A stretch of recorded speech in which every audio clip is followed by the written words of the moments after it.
Hi everyone, welcome back to my channel. তো সবার ফার্স্টে তোমাদের জানাই হ্যাপি ইন্ডিপেন্ডেন্স ডে।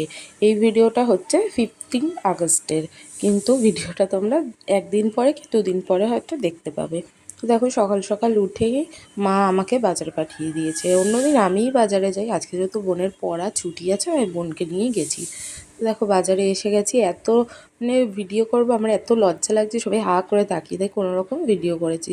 তো বাজার করে কোটে নিয়ে আসার সময় বাবা বাজার কিনে দিয়েছে। তো দেখো, ওখান দিয়ে বাবা একটা লাড্ডু দিয়েছে, তো ও হাতে নাকি ওটা ধরতে পারছে না, তাই বাজারের ব্যাগটাতেই ভরে দিল। আর এখানে ছাতাই খুলতে পারে না। তো দেখো, ওখান দিয়ে একটা কাকা, বাবাদের দোকানের সামনে পতাকা উত্তোলন করা হয়েছিল, ওখানে একটা কাকা আমাদের লজেন দিয়েছিল। আবার ভেবো না, পেনটাও দিয়েছিল। পেনটা আমি পড়াতে যাব, আমার পেনটার কালি শেষ হয়ে গেছিলো বলে একটা পেন কিনেছিলাম।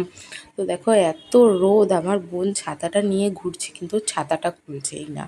এত রোদ বাইরেটা, মানে ছাতা আছে কিন্তু ছাতা খুলছে না। ওকে বলছি ছাতা খোলার কথা, ও নাকি ছাতাই খুলতে পারে না, এরকম করে যাচ্ছে। তো দেখো, বারবার বলেই যাচ্ছি ছাতা খোলার কথা, তাও খুলছে না। এবার আমি ছাতা খুলতে গেছি, আমার হাতে ব্যাগ, ফোন। এমন সময় আমি ওকে বলছি তুই ছাতাটা খুলে ধর, ও ছাতা খুলছেও না ধরছেও না। তো এরকম করতে গিয়ে আমি ছাতাটা লাস্টে খুলেছিলাম, কিন্তু আমার ফোনটা পড়ে গেছিলো হাত থেকে। তো বাড়ি এসে দেখো, মা রান্না করছিল আলু দিয়ে পটল দিয়ে ভাজা। তো দেখো, তারপরে দেখি আমাদের সামনের বাড়ির একটা ছাদে পতাকা লাগানো হয়েছে, ওটারই একটু ভিডিও করে নিলাম। দুটো জায়গায় লাগানো হয়েছিল কিন্তু। দেখো, তারপরে মা একটু একটা কাজে গেছিলো বলে আমাকে বলেছিল একটু নাড় মাংসটা। আমি তো রান্না করতে পারি না, এই নাড়াচাড়া করাটাই কাজ আমার। তারপরে এক্ষুনি দেখবে একটা কী হতে চলেছে, আমি নাড়াতে গিয়ে কড়াটাই উল্টে যাচ্ছিলো পুরো। তো দেখো, মায়ের মাংস হয়ে গেছে, নামিয়ে নিল।